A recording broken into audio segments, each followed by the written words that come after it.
Shalom. Tema renungan hari ini saya beri judul Akar daripada Roh atau Akar Roh.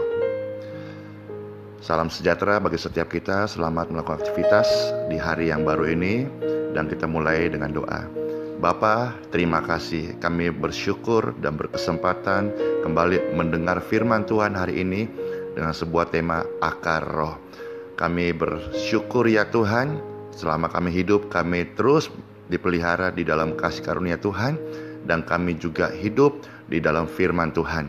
Terima kasih buat kasih karunia Tuhan, dan kami percaya sepanjang hari ini pintu-pintu yang tertutup, kemandulan rohani, dan bahkan ikatan beban yang ada atas hidup kami hanya bisa dibebaskan dengan kuasa daripada Roh Kudus. Itulah sebabnya kami terus bergantung kepada kuasa Roh Kudus dan kasih karunia Bapa membimbing kami anak-anak-Mu.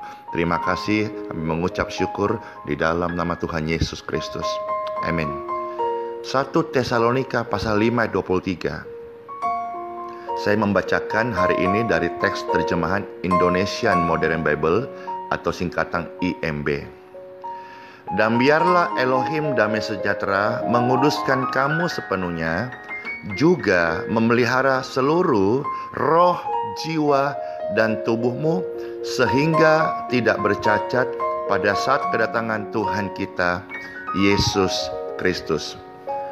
Saudara-saudara, kalau saudara punya anak kecil, ya, lalu tanpa terasa anak kecil itu saudara belikan dia mulai dari ASI, lalu susu, bubuk begitu, lalu akhirnya dia mulai 2 tahun, 3 tahun.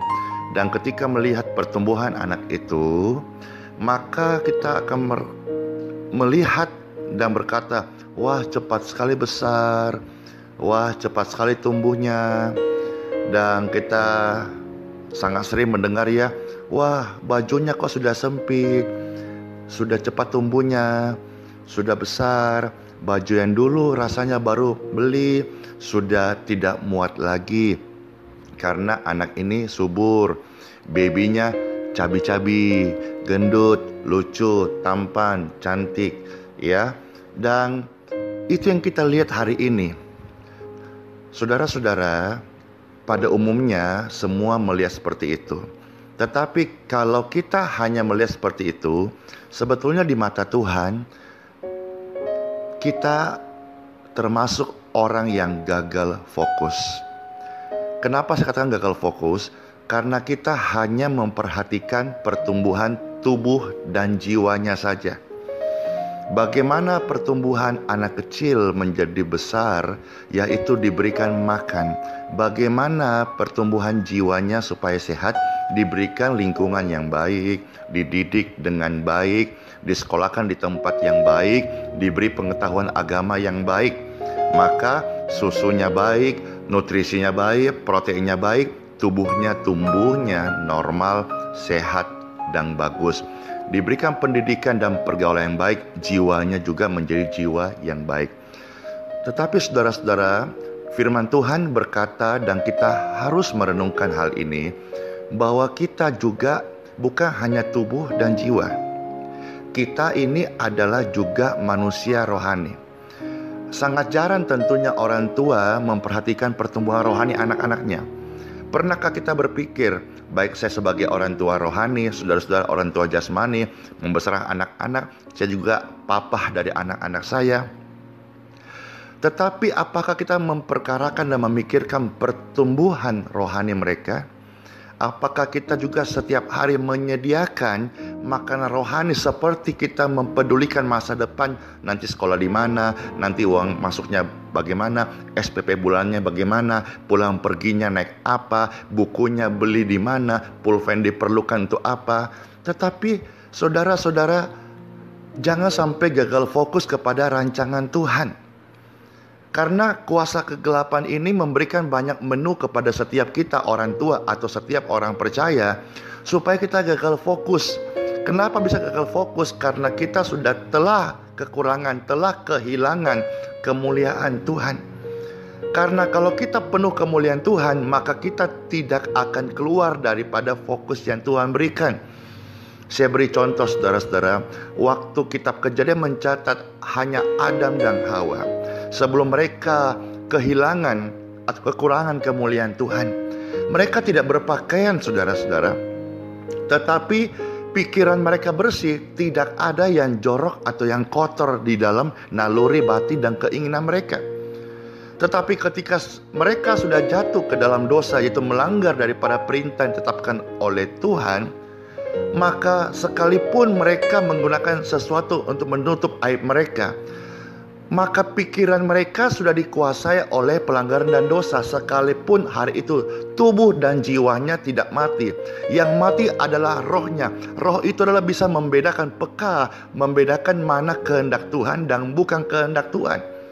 Nah saudara-saudara sekalian, hari ini ketika kita sadar kita butuh kemuliaan Tuhan, maka kita perlu menemukan kembali akar roh kita.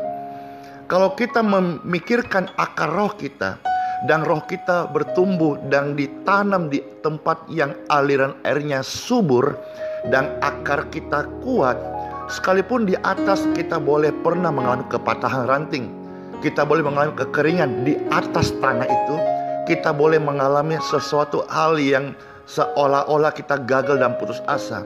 Saudara mempunyai kesempatan untuk tumbuh kembali selama akarmu engkau perhatikan, selama akar itu masih menyentuh mata air di bawah, selama pondasi akar kita masih kuat, maka apapun keadaan dunia ini yang bisa menggoyangkan kita, bahkan meratakan dengan tanah, tidak peduli. Kita akan bisa tumbuh kembali karena akar kita tertanam di pondasi atau berakar di air yang kuat, yang benar. Nah saudara-saudara, sebaliknya, kalau orang sudah dipenuhi oleh kemuliaan dunia, sekalipun dia berpakaian rapi, bisa saja pikirannya kotor. Ditutup aibnya, tetap saja dia melihat lawan jenis bisa berandai-andai. Wow. Saudara-saudara sekalian, apa yang tampak di luar belum tentu tampak di dalam. Tetapi sebaliknya, di luar mungkin biasa-biasa, tapi kalau dalamnya akarnya kuat, maka dia di hadapan Tuhan adalah luar biasa. Mari Bapak Ibu saudara-saudara sekalian, hari ini saya mengajak kita merenungkan hal ini, bahwa kalau kita selama ini hanya memperhatikan tubuh dan jiwa kita, itu bagus, itu normatif secara manusia kefanaan. Tetapi Tuhan berkata bahwa kita itu manusia, roh, jiwa, dan tubuh. Selama ini kita hanya memperkarakan jiwa dan tubuh. Tapi hari ini sebagai juru bicara Tuhan, saya mengingatkan saudara-saudara sekalian dalam Tuhan, bahwa saudara dan saya adalah manusia roh. Manusia roh, makanannya adalah rohani.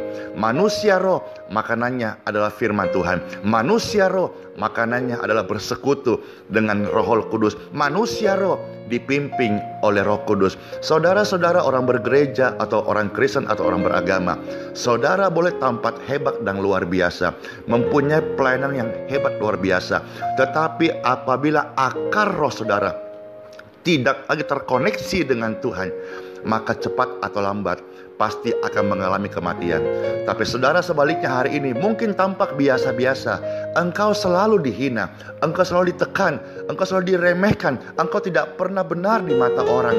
Tetapi kalau akar kita bertumbuh ke dalam dan kuat, tetap bergantung kepada Tuhan, tetap tinggal di dalam aliran Roh Kudus, saudara-saudara, cepat atau lambat kehidupan itu akan keluar.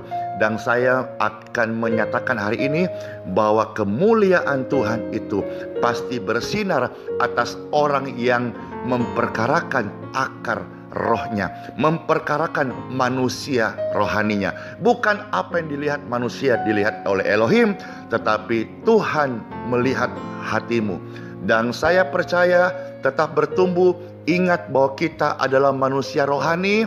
Jangan hanya fokus, atau bahkan orang tua, Bapak Ibu sekalian yang punya anak-anak, jangan kita gagal fokus yang hanya memperhatikan, wah bajunya sudah kecil, kita segera membeli baik di supermarket, di toko baju, di online. Ayo beli produk-produk baru, baju yang baru, buat si kecil, buat si dede, apalagi nanti mau acara-acara gitu. Ya, itu tidak salah. Tapi jangan lupa, kita punya tanggung jawab memberikan makanan rohani kita, baik secara anak-anak jasmani dan juga anak rohani. Dan saudara yang anak rohani hari ini, dengarkan baik-baik. Kita perlu menemukan makanan untuk rohani kita. Karena selain manusia tubuh dan jiwa, kita juga adalah manusia rohani. Kalau saudara kembali dari ayat ini, biarlah Elohim damai sejahtera menguduskan kamu sepenuhnya, juga memelihara. Ada kata memelihara. Saya percaya ketika firman Tuhan ditulis ini, Tuhan mau kasih tahu kepada kita, Tuhan bukan hanya sekedar pelihara makan minum kita. Makanya Tuhan pernah berkata, jangan kamu khawatir apa yang kamu makan, apa yang kamu pakai, semua ada tatanannya.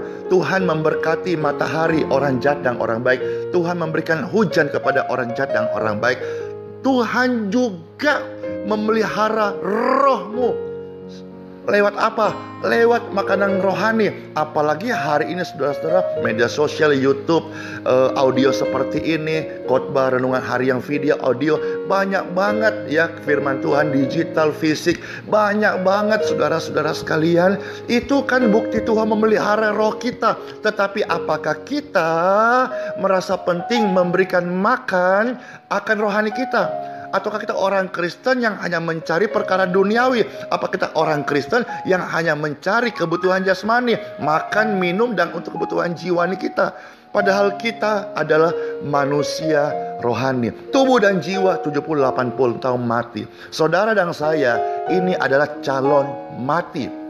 Tidak seorang pun yang luput dari namanya calon peserta mati. Tetapi saudara-saudara, manusia rohani kita yang akan menentukan kemana langkah kita.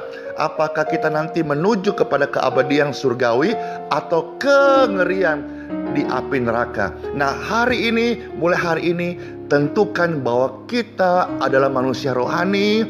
Pastikan akarmu tetap terkoneksi dengan roh yang hidup, Roh Kudus, dan tetap tinggal di dalam aliran sungai Yesua Amasya. Saudara-saudara, dan saya berdoa semua kita hari ini terus bertumbuh. Kalau ada akar-akar yang sudah mulai kering, akar-akar yang tidak terkoneksi lagi dengan aliran Roh Kudus, ayo. Tidak ada yang bisa menolong kita kecuali diri kita sendiri, memohon kepada kasih karunia Roh Kudus. Saudara-saudara, setiap renungan sampaikan hari-hari ini, saudara punya keputusan untuk percaya, bertindak, melakukan, atau sekedar skip dan selesai. Belajarlah ambil keputusan bahwa saya manusia rohani, firman yang saya dengar saya mau lakukan. Karena untuk melakukan itu butuh sebuah keputusan, dan keputusan itu butuh sebuah komitmen, dan komitmen itu harganya tidak murah, saudara-saudara. Marilah berdoa, marilah perkarakan tentang hal-hal rohani, saudara-saudara sekalian. Memang sulit untuk dilakukan. Doa, bersekutu itu mudah diucapkan, tapi dilakukan, saya sadar dan saya beritahu saudara-saudara, itu bukan hal yang mudah.